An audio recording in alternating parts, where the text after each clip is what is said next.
Hello students, आज हम पढ़ेंगे पार्ट 1 संख्या पद्धति में प्रश्नावली 1.2, जिसके सभी प्रश्न हम इस वीडियो में सोल्व करेंगे। मैंने इस पार्ट की प्रश्नावली 1.1 भी कराई हुई है, आप उसको प्लेलिस्ट में जाकर देख सकते हैं। और अगर आप इस पार्ट को पूरी तरह समझना चाहते हैं तो मैंने एक वीडियो बनाई हुई है जिसमें मैंने इस पार्ट का पूरा परिचय आपको दिया हुआ है, वो भी आप प्लेलिस्ट में जाकर देख सकते हैं। तो स्टार्ट करते हैं प्रश्नावली 1.2 को हल करना।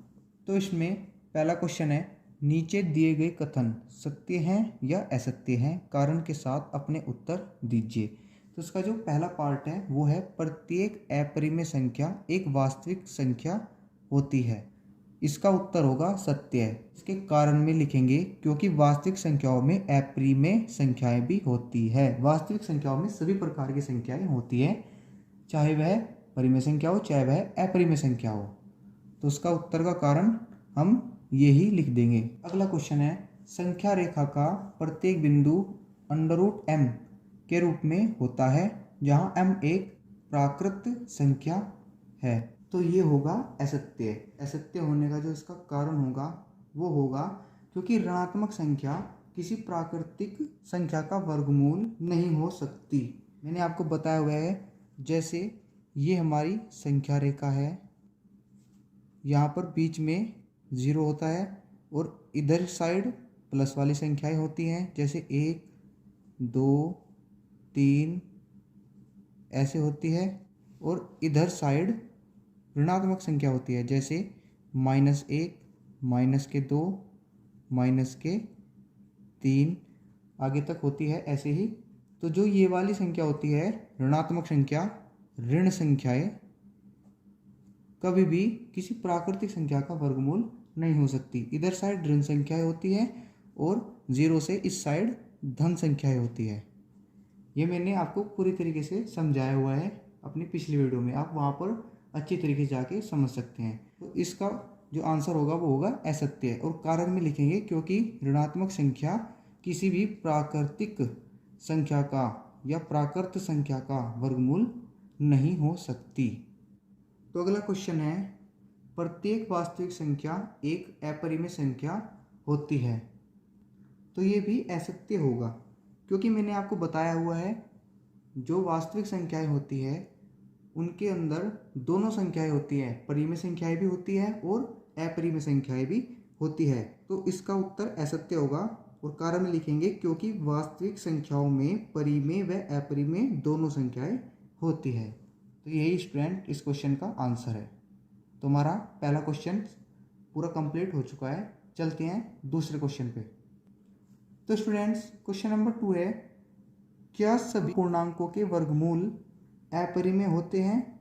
यदि नहीं तो एक ऐसी संख्या के वर्गमूल का उदाहरण दीजिए जो एक परिमेय संख्या है। इसका आंसर होगा नहीं, क्योंकि सभी धनात्मक पूर्णांकों के वर्गमूल अपरिमेय नहीं होते। जैसे हम आपको एग्जाम्पल के तौर पे बता रहे हैं, जैसे एक का जो अंडर रूट होगा, एक को हम ऐसे भी लिख सकते हैं, 1 × 1। अंडर रूट में से क्या बाहर आएगा? 1, जो कि एक परिमेय संख्या है, यह अपरिमेय नहीं है। दूसरा एग्जाम्पल हम ले सकते हैं, √4। अंडर रूट 4 को हम 2 × 2 भी लिख सकते हैं, और अंडर रूट में से 1 2 बाहर आ जाएगा, जो कि एक परिमेय संख्या है। एक एग्जाम्पल और ले सकते हैं, जैसे अंडर रूट के अंदर हम 9 ले सकते हैं। इसको कैसे लिखेंगे? 3 × 3, यहाँ से क्या आएगा? 3 आएगा। ये भी क्या है? परिमेय संख्या है। ऐसे ही हम बहुत सारे एग्जाम्पल ले सकते हैं, जैसे 16 अंडर रूट में 4 × 4, तो क्या बाहर आएगा? यहाँ पर आएगा 4 बाहर, जो कि एक परिमेय संख्या है। तो यही इस क्वेश्चन का आंसर होगा। एग्जाम्पल भी लिख सकते हैं आप। तो चलते हैं नेक्स्ट क्वेश्चन पे। तो अगला क्वेश्चन है, क्वेश्चन नंबर 3, दिखाइए कि संख्या रेखा पर √5 को किस प्रकार निरूपित किया जा सकता है। तो आइए √5 को हम संख्या रेखा पर निरूपित करते हैं। इसके लिए हमको 4 चीज़ों की आवश्यकता होगी, डी की, फिर टी की, प्रकार की, और यहाँ पर कच्ची पेंसिल लेंगे आप। मेरे को पक्की पेंसिल लेनी पड़ेगी, क्योंकि आपको अच्छे से समझाना होगा, जिससे आपको अच्छे से दिखाई दे। तो दर्शाते हैं √5 को संख्या रेखा पर।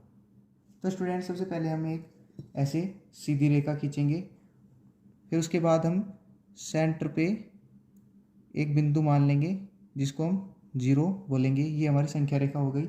अब हम इस पर 1-1 सेंटीमीटर की दूरी पर बिंदु बनाएंगे। आपको सेंटीमीटर तो देखना आता होगा, जैसे मैं बताता हूँ। ये यहाँ पर 0 है, यहाँ से लेकर 1 तक 1 सेंटीमीटर हो गया, 1 से लेकर यहाँ पर 2 तक दूसरा सेंटीमीटर हो गया, फिर 2 से यहाँ पर 3 तक तीसरा सेंटीमीटर होगा। इसी प्रकार हम सेंटीमीटर के बिंदु लगाएंगे। तो ये लग गए हमारे बिंदु। इसी प्रकार हम इधर भी बिंदु लगाएंगे, जैसे इधर लगाए हैं ऐसे ही हम इधर भी बिंदु लगाएंगे। इधर साइड भी हमने बिंदु लगा दिए हैं। ये होगा हमारा 1, ये हो गया 2, ये हो गया 3, ये हो गया 4, ये हो गया इधर साइड हमारा -1, ये -2, ये -3, ये -4। अब बिंदु 2 पर D की मदद से हम 90 डिग्री के कोण पर एक रेखा खींचेंगे 1 सेंटीमीटर की। तो यहाँ पर ये रखा हमने D। ये वाली जो लाइन है ये यहाँ पर दूसरे बिंदु पे आनी चाहिए। उसके बाद ये हमारा 90 डिग्री है, ये यहाँ पर हम एक बिंदु लगा लेंगे। उसके बाद तो स्टूडेंट्स इन दोनों बिंदुओं पर हम 3D रखेंगे ऐसे, और यहाँ से दूसरे बिंदु से हम 1 सेंटीमीटर की लाइन खींचेंगे। यहाँ पर हमने 1 सेंटीमीटर की लाइन खींच दी है। अब हम 0 से इस लाइन को मिलाएंगे। तो ये हमने मिला दी है लाइन। अब हमारे पास एक त्रिभुज आ चुका है, इसका हम अब नाम रखेंगे। यहाँ पर ये हो गया A, ये जो ये बिंदु है ये हो गया B, जो ये वाला बिंदु आया है ये हो गया C। जो ये हमारी लाइन आई है यही √5 की लाइन है, पर ये संख्या रेखा पर नहीं है। इसको हम संख्या रेखा पर लाएंगे, वो हम प्रकार की सहायता से लाएंगे। अब हम क्या करेंगे, इस बिंदु से ऐसे यहाँ तक दूरी बढ़ लेंगे और एक इस बिंदु से चाप लगाएंगे। यहाँ से ये चाप लगाएंगे ऐसे करके, ये लगा दिया मैंने चाप। ऐसे करके चाप लगाएंगे। जहाँ पर भी ये चाप संख्या रेखा को टच करेगा वही हमारी √5 की लाइन आ जाएगी। ये यहाँ से लेकर यहाँ तक हमारा √5 की लाइन है। इसको हम क्या बोलेंगे, D बोलेंगे। जो ये वाली लाइन है AC वो बराबर होगी AD के, क्योंकि जो डिस्टेंस जो दूरी A से C तक है वही A से D तक भी है। आप देख सकते हैं यहाँ से D तक भी इतनी ही दूरी है और A से C तक भी वही दूरी है। तो हम कह सकते हैं AC बराबर है AD के। तो AC बराबर जब AD की होगी तो AD भी क्या होगी, √5, क्योंकि हम AC का मान √5 है। तो इस प्रकार हम √5 को संख्या रेखा पर दर्शा सकते हैं। यही इसका आंसर होगा, और इसको हम हल करके भी दिखाएंगे कि √5 कैसे आया। तो √5 को हम इस त्रिभुज से निकाल के बताएंगे पाइथागोरस प्रमेय की मदद से। पाइथागोरस प्रमेय होती है कर्ण का वर्ग बराबर आधार का वर्ग प्लस लंब का वर्ग।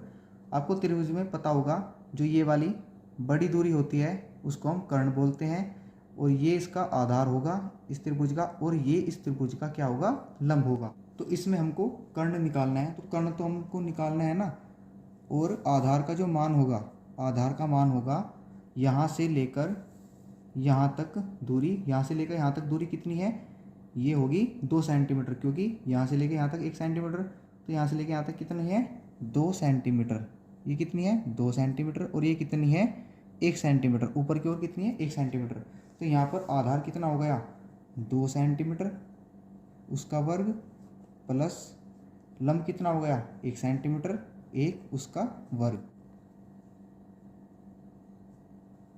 2 का जो वर्ग होगा वो क्या होगा 4 प्लस 1 का वर्ग होगा 1, और यहाँ पर कितना आ गया 4 और 1 5। ये जो 5 आया है वो आया है कर्ण के वर्ग का मान आया है ये अभी। तो जब हम कर्ण का मान निकालेंगे तो यहाँ पर 5 पे क्या आ जाएगा √। ये जो स्क्वायर है ये यहाँ पर √ में चला जाएगा, जो ये वर्ग है ये √ में चला जाएगा। तो कर्ण का मान कितना आ गया यहाँ पर √5, और हमने संख्या रेखा पर भी √5 को दर्शा दिया है। तो यही इस क्वेश्चन का आंसर है। तो इस क्वेश्चन में बस यही था। अगला क्वेश्चन नंबर 4 है, जो इतना इम्पोर्टेंट नहीं है इसलिए मैं उसको नहीं करा रहा हूँ, वह एग्ज़ाम में भी नहीं आता है। तो स्टूडेंट्स, आज की वीडियो यही समाप्त होती हुई, अगली वीडियो में हम इस पार्ट की प्रश्नावली 1.3 करेंगे। तो स्टूडेंट्स, मेरी अगली वीडियो देखने के लिए आप मेरे चैनल को सब्सक्राइब कर लो, जिससे आपको मेरे सभी वीडियोज़ की नोटिफिकेशन मिल जाएगी। और अगर आज की वीडियो अच्छी लगी हो तो लाइक भी कर दो। धन्यवाद।